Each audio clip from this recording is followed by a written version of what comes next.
Hey guys, and welcome back to Paper Mario: The Thousand Year Door. In this part, we get to play the Nintendo Badge Arcade. I mean, one of those random, like badge grabby things. Oh yeah, the A code to crane turn. game? Yeah, a crane game. The code to turn it on: left, right, middle.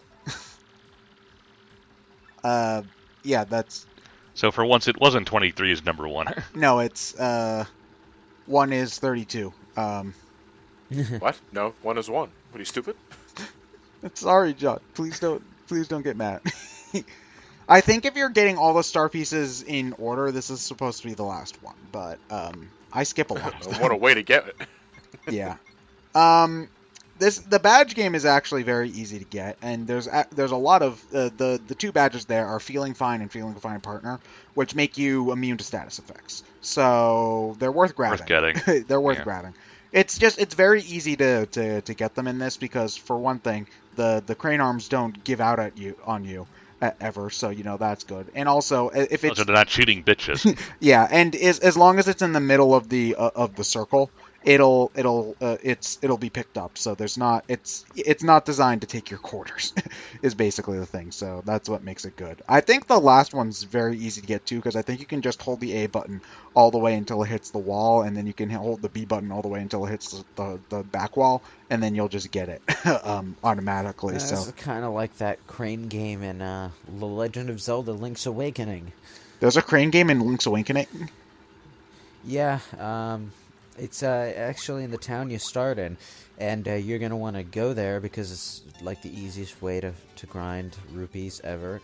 Um, and Haha, I got all three. Take that, you stupid rabbit. one of the items for the trade quest is in there, and I think there's something else that's helpful in there as well that you're gonna want to get. I probably should have got rid of the spike stomp because there's no spiked enemies in this area. I know a lot of people are angry at me for getting rid of power bounce because if you're good at it, power bounce is easily the best way to do damage. But I'm not very good at the timing for extended power bounces because the longer you go, the You just disappear when you. the longer you go for a power bounce, the more tight the action command is. So yeah. Yeah. I think. Did you ever make a count of how many power bounces you can do? I think the game keeps track of it for you, at least in the original. Just instant transmission. Okay, whatever, dude. I believe at least at the very least in the original Paper Mario, there was a little chalkboard in Mario's house that kept track of what your highest power bounce total is. I don't know if they do that in Thousand Year Door, and if they do, where it's held. But I could never get more than like 5 or 6. Did you get any special items for? Oh no, it's just a bragging rights thing, Uh, but it can do a lot of damage, especially since if you charge up before power bounce, it'll like and you have like say 9 damage to start, it'll go 9, 8, What? 7, 6. Yeah, we're doing the quiz game again. What? Yeah. yeah, in Super Mario RPG, they awarded you for doing consecutive power bounces. Yeah. Yeah. You had to get 100. That was for the super suit, which I've never done. Yeah. 30 gave you the attack scarf, which is all I needed because it Oh, was plus jeez. 30 to everything. 100 power that sounds almost as obnoxious as the Thunder Plains. Shut up. But don't need to be reminded of that. Thank you. For very what much. it's worth, power bouncing in Super Mario RPG is easier than in Paper Mario, where most of the time I'm done like in less than 10. I don't think I've ever gotten more than 10. But it is very possible to, in Paper Mario 64, power bounce and kill Bowser before you even do the Twink and Peach section. So, yeah. I love that one of them is defeat. Yeah, so this is so they just have the random thwonk here. I do not know what happens if you lose the quiz game here. I'm actually going to look it up. I think he sends cross yucks at you. Cross yucks Yeah. at you, because I know when he sends a cleft enemy at you. In the when you do it the first time, which is pretty hard when you're at that point of the game. But if you're what's this called? But if you're but for this, I've never lost this. I lost the first quiz on purpose, never this one. So I never did it before. I've never lost it before. So yeah. Just give Sorry. you a raspberry. Yeah, basically. Yeah, so I think that's what we needed to get the last card key in order to To get to the computer room. yeah. Oh, we can't actually go to the computer room until until after we beat the boss because that's where Tech is. And we haven't seen him since the end of chapter 6. So yeah, we saw him at the end of chapter 6. So yeah. Right away. Wasn't he about to get mind wiped? He already did get mind wiped. Aw. Right in front of our eyes. I actually like the reasoning for what's going on, right? Oh, we needed it for an elevator key. Okay, my bad. Sorry. Well, it's still a type of card key, whatever. Okay, wait, hold on a moment. Quiz number 66. If the player gets 3 wrong, they have to fight 2 cross yucks. Yeah, you're right, John. Okay, sorry. I was just a little distracted because I wanted to make sure that I got that. I wanted to make sure that I got that right. So, yeah. This is the last electrical floor puzzle you need to do. Unlike the other ones, you need to keep in the safe area. Don't go for that. Don't go for that item block until after you finish this section. Just so you. Yeah. So that's what's happening with. Oh man, that's great. Kind of like it. Kind of reminds me of that the moving platform in Mario World. It's the basically. snake blocks. Yeah. Yeah, the snake block. There you go. It basically just is that in an RPG form, really. I mean, Yeah. I guess I could be riding the Yoshi, but that would make I think that would make my movement a little bit too imprecise for this point in the game. Yeah, for maybe this. too spastic. Yeah, so I mean, you can walk slowly with Yoshi, but I'd rather just take my time personally. So Who designed this place? the X-Nuts. No, I thought it was cross nuts. No, shut up. It's X-Nuts. Okay. I don't know if there's any long jump trick you can perform in 1,000 Year Door. You definitely don't have the spinny. Oh, the HP drain isn't even worth it. I know that the spin jump that you can do in the original Paper Mario was just straight out cut out of 1,000 Year Door, because who cares about that thing? But yeah, I don't know.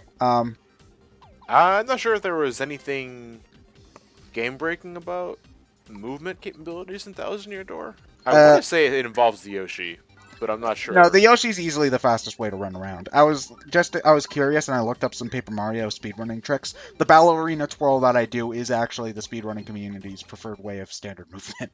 So I just yeah. I find it funny that I discovered a speedrunning trick back when I was like 8. So yeah. Also, as far as I'm aware, it doesn't matter which card key you put into which key slot. You can just put each in whatever, and it's fine. But thankfully, you don't have to change their temperature at any point. Now I have to freeze the key. No, Mario. All keys, they're different keys, not one key that's like 3 keys. This key will only assume the desired shape when it's at lukewarm temperatures. Lukewarm specifically. So good Well- luck keeping it at that balance. Looks like I lost that. Looks like I lost that stopwatch. But keeping lukewarm is a pain in the ass because you got to cut open your tauntaun. Not that lukewarm, you son of a bitch. Sorry, Force Awakens has gotten me with Star Wars kind of on the brain. What, have you seen it again since our discussion? Yeah, I've seen it twice so far. It holds up very well on a second rewatch. Like better than most action movies, I think. That was always a strong point of the Star Wars trilogy, was that they were very rewatchable movies.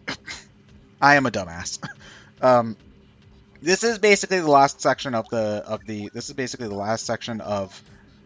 X-Naut Fortress, and it's a platforming section, so it is a Mario game after all. But the only thing that really you ever want to go out of your way for in this section is that Ultra Shroom up there, because that is very nice. That's actually why I used the Super Shroom, so that I didn't have to worry about potentially losing anything. It's just better to use it now and not have it jump to some indistinguishable point in the 2D section in the background here.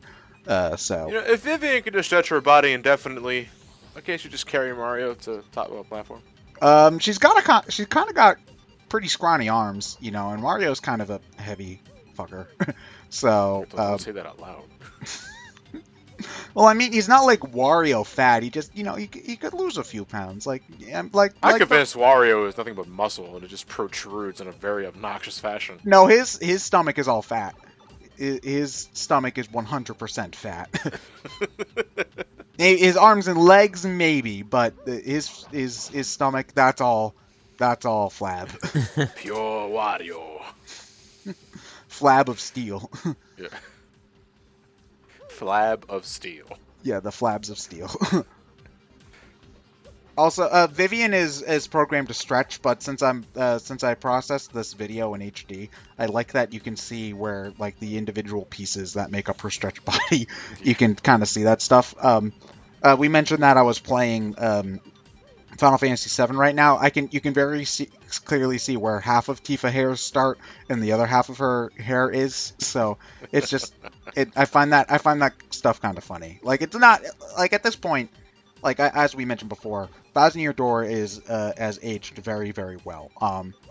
So I'm not gonna fault it for any graphical quirks. It's just funny when you notice those kinds of That's the benefits of keeping it simple. Yeah. And just being a 2D game in general, because those always tend to age better than 3Ds.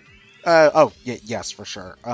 Well, it is technically a 3D game, but the it's highly stylized. Yeah, but the thing you're looking at the most, character sprites, have aged tremendously well. Yeah, I don't think that there are actually 2D sprites. I believe there are a whole bunch of small 3D objects plastered together, if I remember correctly, because sprite ripping Thousand Year Door is very intricate. They are technically polygons. Yeah, you can see it most when Mario flips around, because you can see that his arm is not always connected to his body and things like that. It's a very interesting way that they created the. Honestly, they made more work for themselves by doing it this way when they just made a sprite in Paper Mario. But it does lend to very fluid movement. So yeah, I was gonna say, they do that so they can be more flexible with it. Yeah, that's true. Because instead of having to draw a new sprite, you can just move one part of the model. So yeah. Yep. And anyway, we get the return of the most badass Mario villain ever, Lord Crump. Yeah. For some reason, he's going to never let me live this down. I was expecting Luigi. Next game, Mario. Next game. Who said that? No one. Mr. L, yes. Oh no, the princess is in another castle. Yes, actually. Yes, she is.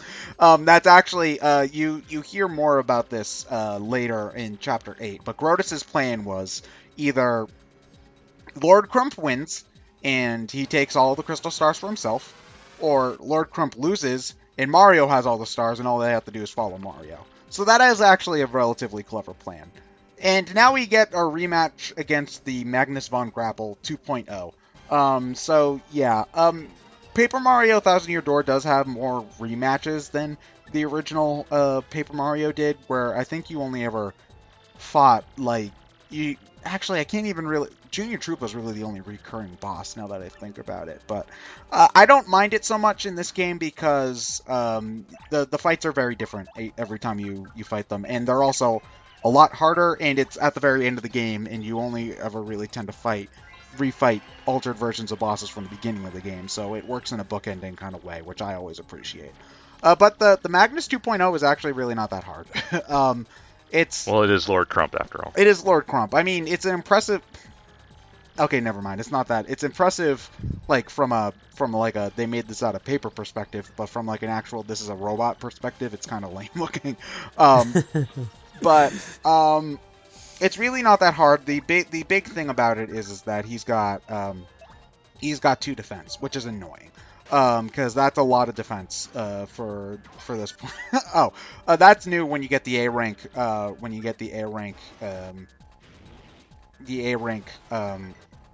Stage. You can there's pyrotechnics. Yeah. So I recommend attacks that can pierce defense for this guy, which Oh, well, I'm using Bobbery. Which, what the hell am I doing? I really do not remember. Honestly, I wish that I had recorded this a little bit more recently, because I recorded this game back in, like, oh, it was 2013. So yeah, this footage is about late 2013, mind you. So 2.5 years old or something. 2.5 years old, and I have gotten way better at this game than I have in those times, just because I've taken the time to research and look up more effective routes and things like that. So I'm kind of slapping myself up the head for this really old footage right now. But a lot of the strategies that you had early on in the game still work, like trying to get rid of all of his stuff at once. What's really cool about this section, though, is that you're fighting a boss that you fought early on in the game, but you're also fighting it with all of your battle options. Whereas when you first fought Magnus von Grapple, you only had like 2 party members. No, 3. You had 3 party members, not nearly as many badges, so it's a much more dynamic feeling fight than in early game one. So I appreciate that quite a bit. I think my favorite attack of this guy is when he sucks up the audience. Oh, the poor audience. They never catch a break. No, they don't. But it's hilarious. He sucks up the audience and then shoots them at you as projectiles. Yeah, I think that's his pinch move, his pinch mode kind of move. Like, once he gets to low health, he starts doing that. Also, he does this. That, to me, I think that is the hardest move to action command. The drill move I can actually super guard really easily, because it's easy to see coming. The kind of boomerang type move there is very hard for me to dodge, and I'm pretty sure that it's got different timing for both Mario and your partner, so you got to keep that in mind too. So yeah. The what part of that spinning boomerang animation is the actual hitbox? Probably just the edge that hits Mario. Yeah, I'll say the edge of the blades, maybe. Also, I love this attack, but its cannon is very, very inappropriately placed. Yeah. Okay. Yeah, eat this. Okay, so yeah, this attack, if you're not good with your dodging, can do a lot of damage, because it does a lot of one hit damages to you. So actually, I think if you're wearing the Defense Plus badge, you might not take any damage from that at all. But you have to press the A button to dodge all of those at the for each individual one, and they come fast. So yeah. But if you are able to defend the first hit, then defending the others is just a matter of keeping up with the pattern. Yeah. Well, the rhythm, I should say. It's when you kind of miss one and you start to get thrown off. And oh yeah, nervous. Then you're thrown off your groove and nobody wins. Yeah.